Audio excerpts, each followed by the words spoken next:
Então, eu queria convidar já esses 5 para poder estar aqui conosco, já para não atrasar o nosso tempo. Com a palavra, o senhor André de Oliveira. Quero agradecer a oportunidade, à Câmara dos Deputados, trazer à tona esse tema tão importante que envolve milhares de famílias brasileiras, que hoje estão passando pelo estado de calamidade. As famílias do taxista estão sofrendo muito. Então eu vejo a análise desse fato social não só como uma questão meramente jurídica. Não é a instituição táxi versus a instituição Uber ou qualquer outro aplicativo de transporte remunerado de passageiros, mas sim uma empresa multinacional contra a família brasileira que vem sendo atacada. A gente deve lembrar aqui, quando a gente fala de regulamentação, que quem tem o direito de regulamentar também tem a obrigação de fiscalizar. Em 1970, lá no Rio de Janeiro, não era nem nascido, você encontra uma legislação chamada Decreto-E 3858 de 1970, exatamente regulamentando o tipo de serviço que o Uber hoje coloca. Eram carros pretos, cada um encostava numa praça e virava um chofer de praça. Mas isso dava muito problema. Porque cada motorista cobrava o preço que queria, a hora que queria, o que hoje a gente conhece como preço dinâmico.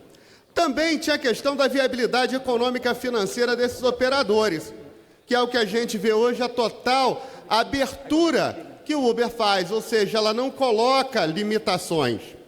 Me estranha muito aqui no Brasil Uber entrar dessa maneira, contrariando diversos artigos do Código de Trânsito Brasileiro, e continua trabalhando aí livremente, sem ser incomodado, sem ter nenhum diretor preso como teve lá na China. Eu gostaria de saber quando é que o Uber vai trabalhar com táxi, porque uma empresa que liga usuários a profissionais de transporte individual privada, pela legislação atual, ela só pode trabalhar com táxi. Bom, mas meu antecessor aqui falou de um fato social, e o fato social ele é capaz de modificar as leis. Ele é capaz de modificar as leis, sim, mas não é capaz de modificar o que levou, em 1970, a acontecer uma regulamentação. Imagine hoje você sendo fiscal de uma Secretaria Municipal de Transportes, como é que você vai fiscalizar o serviço do Uber? Como é que você vai identificar esse veículo na rua? Não, tudo bem, vamos colocar uma placa vermelha, vamos colocar uma identificação, vamos colocar uma faixa nesses carros? Ora, no momento que a gente regulamentar e fizer isso, a gente colocou algo semelhante ao táxi. Então é preciso saber o seguinte: se existe o princípio da livre iniciativa, mas também existe a regulação das cidades. E as cidades, elas já decidiram isso há muito tempo, que é a limitação, a quantidade de carros que tem que ser destinada ao transporte individual de passageiros. Existe um limite. No Rio de Janeiro, hoje é a proporção de um carro de transporte individual para 193 habitantes. Com a entrada do Uber, hoje a gente deve ter um carro de transporte individual para cada 80 habitantes, ou menos que isso.